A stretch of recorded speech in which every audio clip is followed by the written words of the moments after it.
अंगात वारे येते. गुरु धारण केला, गेनमाळ केली, शक्ती शरीरावरते प्रचंड स्वरूपात येते, कार्य होत नाही, दिलेला शब्द पूर्ण होत नाही, मी काय करावे हे सांगणार नाही, काय चुकले हे सांगेल. मित्रांनो, माझ्याकडे जे काही ज्ञान आहे ते गादीधारकाचे आहे, माझ्या स्वतःचे आहे. माझे काल भैरवनाथ बाबा, नवनाथातून कोणतेही नाथ ह्या कार्यासाठी येतात, कार्य करतात. माझे शिव व माता पार्वती, काली ह्या सर्व महान शक्तींची कृपा असल्यामुळे माझ्या कोणत्याही कार्यामध्ये अडथळा किंवा अडचण निर्माण होत नाही.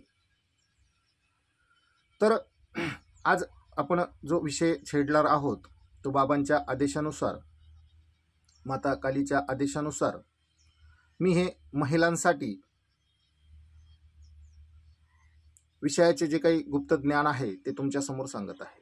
मातेचा आदेश असल्यानुसार का माझ्या माता भगिनींसाठी तू हे ज्ञान द्यावेत, सांगावे.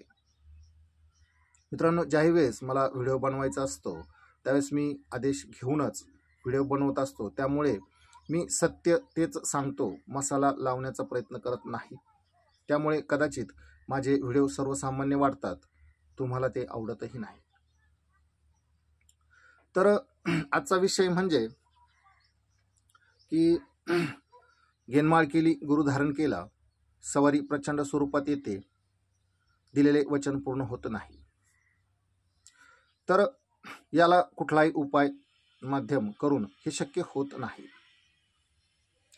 मित्रांनो, ज्याच्या त्याच्या शरीराची एक रचनात्मक ऊर्जा असते, शक्तीची पोहोच असते, सामर्थ्य बळ असते. जितकी शक्ती बलवान पद्धतीने साधकावरती कृपा करते त्याच साधकाचे काही कार्य होतात. मग तुम्ही गेनमाळ केली, गुरुदीक्षा घेतली, तुमचे झाले का नाही? तर त्यामध्ये चूक घडलेली आहे. चुका झाल्यामुळे तुमचे हे कार्य सक्षम पद्धतीने होत नाही. शक्ती प्रचंड स्वरूपात यायची आणि प्रचंड स्वरूपातच येते. मित्रांनो, ज्यावेळेस मी तर हे जाणलेले आहे की काही लोकांवरती ज्यावेळेस प्रचंड स्वरूपात शक्ती सवारी येते त्यावेळेस ते खूप आनंदी होतात आणि इतरही मूर्ख लोक त्यांना खूप आनंद देण्याचा प्रयत्न करतात.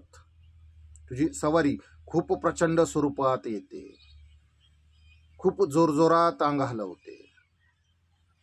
मित्रांनो, जोरजोरात अंग हलवल्याने, सवारी प्रचंड स्वरूपात आल्याने काहीही होत नाही. उलट तुम्ही केलेल्या चुकामुळे, तुम्ही केलेल्या अपराधामुळे तुमची शक्ती पीडित आहे, नाराज आहे, म्हणून ती शांतपणे येण्याऐवजी प्रचंड स्वरूपात येते. मित्रांनो, ज्यावेळेस गेनमाळ होते, ज्यावेळेस गुरुदीक्षा होते, तर गुरु शक्तिपात रूपी शक्तिपात साधकावरती करून शक्तीला सूक्ष्म रूप धारण करण्याचे सामर्थ्य साधकाला प्रदान होते. त्यानंतर शक्ती सूक्ष्म रूपात साधकाच्या पाठीमागे उभा राहून त्याला ज्ञान देते. कोणी म्हणेल डोक्यावर बसेल, खांद्यावर बसेल, तर खांद्यावर आणि डोक्यावर बसणाऱ्या शक्त्या वेगवेगळ्या आहेत. मित्रांनो, खांद्यावर जी बसते ती कर्णपिशाचनी कानामध्ये सांगण्यासाठी, बोलण्यासाठी बसत असते. मग तुमच्यावर पिशाच येतो, भूत येते, प्रेत येते का देव येते हे शोधा आणि मगच त्या प्रश्नांचे निवारण करा. तर सर्वात महत्त्वाचे म्हणजे जोपर्यंत तुम्ही शक्तिपात करणारा गुरु धारण करणार नाही तोपर्यंत तुमची शक्ती कंट्रोल होणार नाही, सूक्ष्म रूपात चालणार नाही, दिलेले वचन पूर्ण होणार नाही.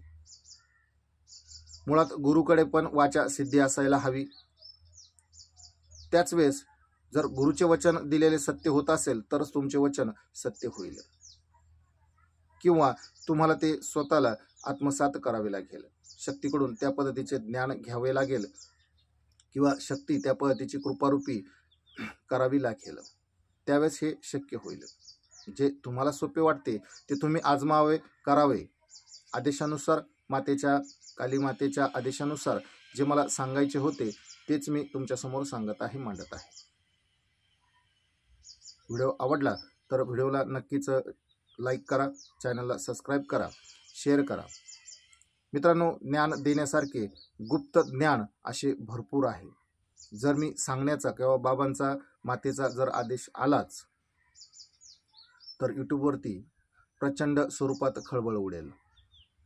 पण त्यांच्या आदेशानुसारच मला बोलावे लागते. त्यामुळे मीही तुम्हाला गुप्त ज्ञान यूट्यूबच्या माध्यमानं सांगू शकत नाही. ते समोर आल्यानंतरच कळेल. त्यासाठी समोर यावे लागेल, भेटावे लागेल, म्हणजे तुम्हालाही सत्य समजायला लागेल. आलं का आदेश? जय गुरु गोरखनाथ.